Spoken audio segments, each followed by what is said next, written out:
I recently read that NuNet has this a use case with Cardano about Cardano using NuNet as its processing partner, as its compute partner, and I think the best way to explain why I'm excited about it is actually a little historical analogy. I know it's a bit far-fetched, but I'll do it anyway.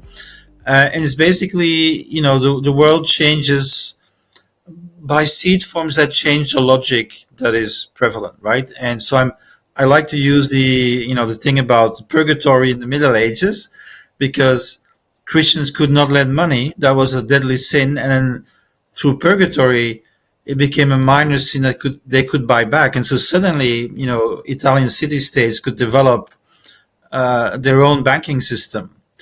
And then the printing press was invented, which allowed a faster speed of knowledge dissemination, which went faster than the control of the Catholic Church. And finally, double entry book accounting created a way to create more efficient enterprise. And it's those three things coming together that really made a major input into the emergence of capitalism in the Italian city-states, right? And so my belief is that something similar is happening today. So we are inventing peer-to-peer and common-centric seed forms. And so on the one hand, you have NuNet. And what I like about NuNet, I know it sounds a bit militant, but it's like, we the people have 1,700 times more computing power than the cloud. And so if we count on each other peer-to-peer, then we can have a really decentralized technical system and use each other's computing power. So I think and even have an economic system for it through the token. So I think this is a fundamental innovation to create more decentralized and distributed systems. And then Cardano is kind of similar in the blockchain space, where it's the most participative in terms of design, decision making, collective funding. But if they would not use NuNet, they would have a major contradiction, which is making a distributed blockchain, but then using centralized computing power to feed it, right? And so this meeting of two fundamental innovations, that creates, in my view, like the beginning of an integrated subsystem where we have decentralized blockchains using decentralized compute. And I don't think that's a trivial thing. Most of the blockchains right now, the actual hardware nodes are running on the cloud. So that's correct. That's what happens now. The blockchain itself is distributed technology. However, they all are running on the centralized compute. And that was pretty much conceptually identified, let's say, problem. We need to decentralize also compute. However, decentralized compute, what does it mean decentralized compute? It's not only running on multiple machines, it's also running on the machines which are owned by multiple people. And this is what NuNet as a technology, as a very fundamental sort of principle of technology, this is what it brings into pretty much the whole Web3. And I was thinking maybe decentralization is a too long and too complicated word for quite a few people. So I would like to add that what's new about NuNet is I would put in three what I believe more simple terms. The first one is freedom. The second one is choice, which is like a derivation of this freedom, and the third one is regaining ownership on the means of creativity. And yes, I don't want to be heard like a Marxist or anything, but I think that when people, and especially in the Web3 ecosystem, are regaining the ownership on compute, and this is what NuNet allows to, and we hope that it will grow into, is to allow to regain the ownership on the means of compute. it will not be owned by any single entity and will allow a freedom and also an option of choice. If I have if I own certain compute resources, where would like to put them first, and it will not be only a matter of money.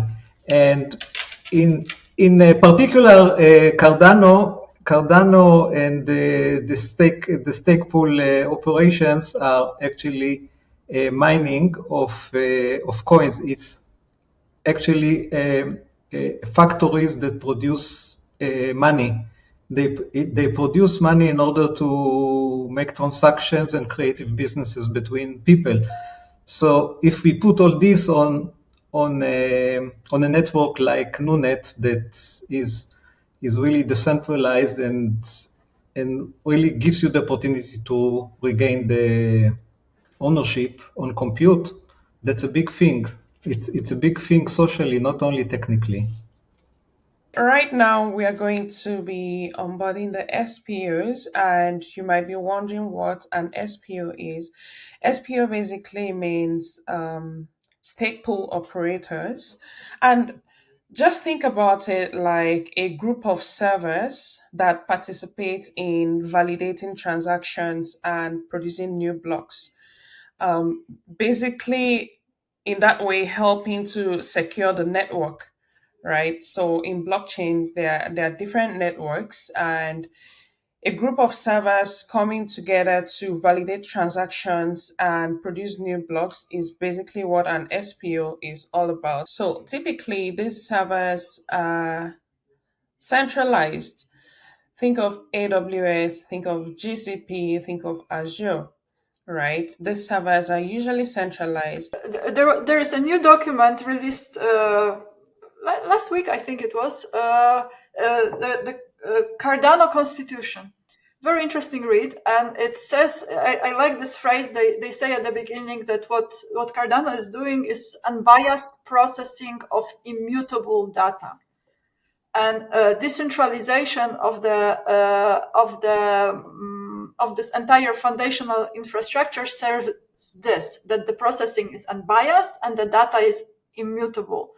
And in that there are layers of decentralization, and so far it was, it is a foundational infrastructure, but there is an under infrastructure under this infrastructure. Yes, there is a blockchain, but there is also computation needed for maintaining this layer. And the layer in itself is beautifully decentralized, but the layer under it, computational, is or what was not. But NuNet is decentralized. Decentralized in the sense that the servers that are coming together are made up of are servers that are contributed by people all over the world, not just centralized servers. So an SPO runs a Cardano node.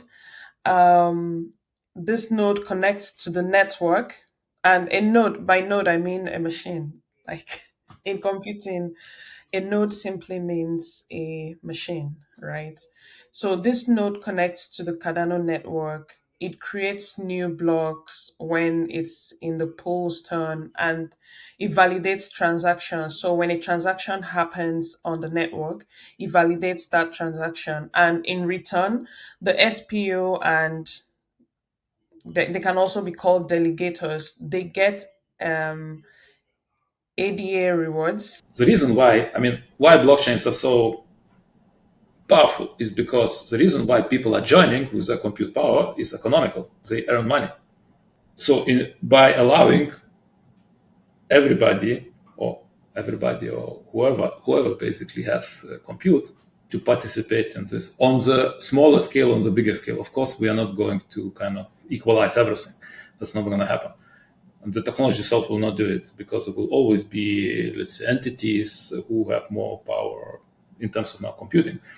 But in principle, we decrease barrier of entry of, let's say, these resources into the global economy. So the reason why people are we're trying to kind of shift from using centralized servers to using decentralized servers is to truly make a network decentralized. The new thing is that we're going to close and close and close, and it's pretty exciting.